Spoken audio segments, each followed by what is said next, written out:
Hey there friends, this is Ronald Zincone of Ronald Zincone Photography. Thank you for joining me again tonight on this next video on my channel. So tonight I want to go over some things that are in my kit. Okay, so in my camera bag I got a whole bunch of things here, so I'm going to kind of go through them pretty fast because otherwise we're going to have a really long video. But I do want to go over some of the things that you might want to consider having with you in your camera bag and in your kit. So I'm going to start off with a notebook. So here I have just a small indexed memo. It's an actual memo book, ruled lined memo book. You can pick these up anywhere. So you want to take some quick notes. This is a great way of doing it. Notes on where you've been, the event, location, probably maybe some notes on your camera settings or anything like that. Of course, nowadays it's probably easier to just put it into our cell phones. There are applications, apps that we can download for doing doing notes. So that's probably the easier way. But it wouldn't hurt to have a backup, kind of the old-fashioned way of doing it. Another thing I want to talk about is, I got a few of these guides here that I keep in one of the pockets. So this is actually a laminated shortcut. I call it a cheat sheet, and you can get these on Amazon and probably any of your photo stores, especially like B&H Photo and Adorama. This one happens to be a Canon 50D. So the EOS 50D digital camera sheet, which really has, on both sides, just a wealth of information, shortcuts, all kind of different, icons, and just giving you a real quick way of, finding different things on your camera, different modes, different buttons, and so forth. So these are kind of cool. I also have a map. So I have a map here. This one happens to be the map to Cape Cod. Cape Cod Easy Finder. It's by Rand McNally. So also laminated. And so having some maps on you like this in your camera bag would be nice when you're traveling and hiking, and especially you're going to places that you might go frequently, or maybe a new place you want to visit. But then again, we also have applications on our cell phones that can help us with that. I also got with me here two, these are waterproof. This one's by Sibley, and this one, not sure who makes this one, but these are birding guides. So of course they fold, and they open up, as you can see here. So and all laminated, really nice. Really gives you a wealth of information, including the visuals of each bird and species. So if you're into the birding, butterflies or things like that, these are nice to have on you.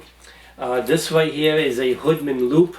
I talked about this, and I actually demonstrated this in one of my earlier videos.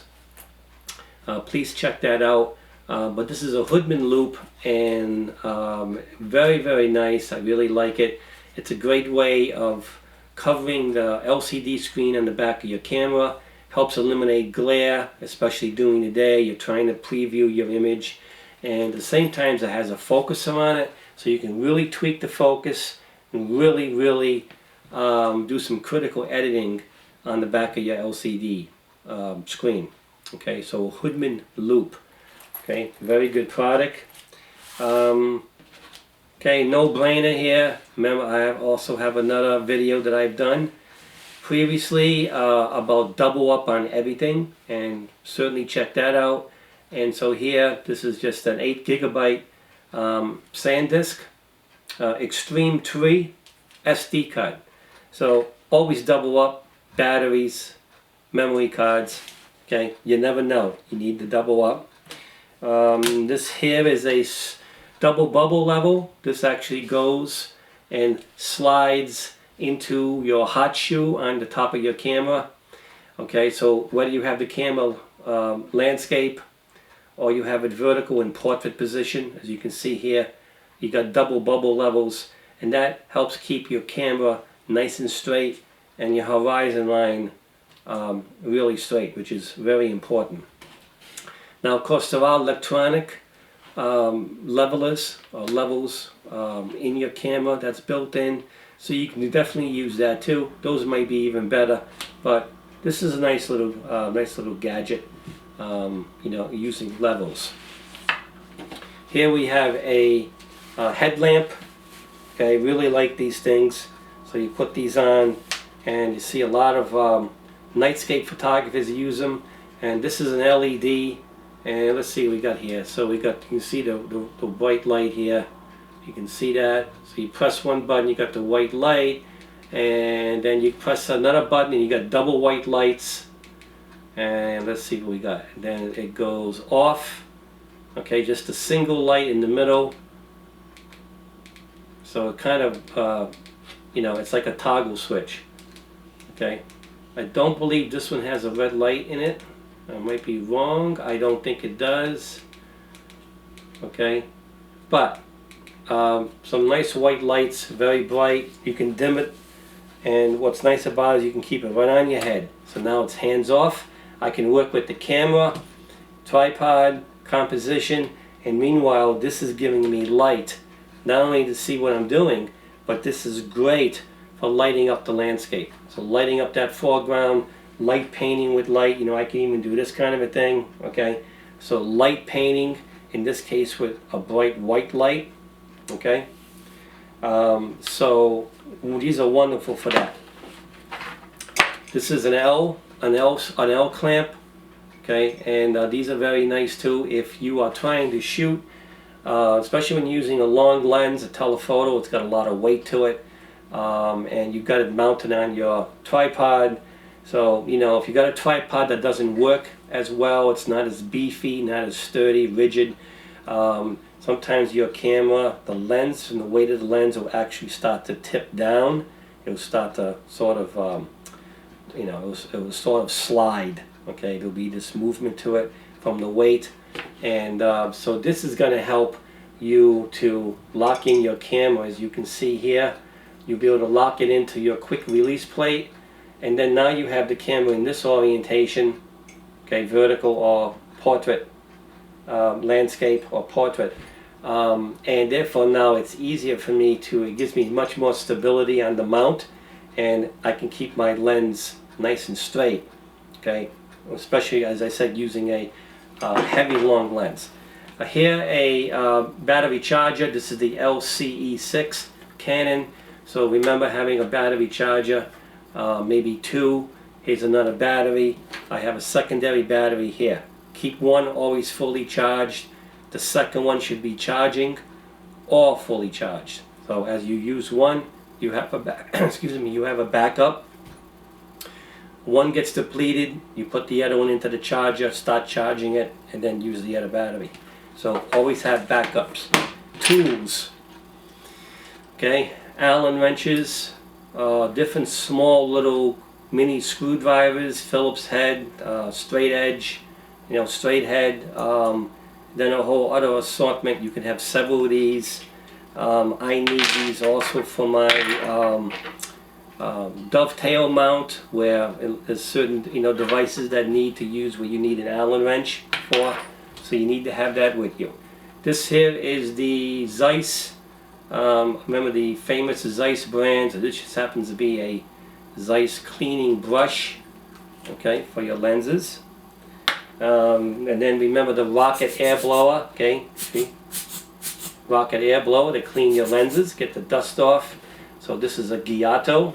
As you can see, it looks like a rocket. So very, very nice. And we have, don't forget, assorted batteries.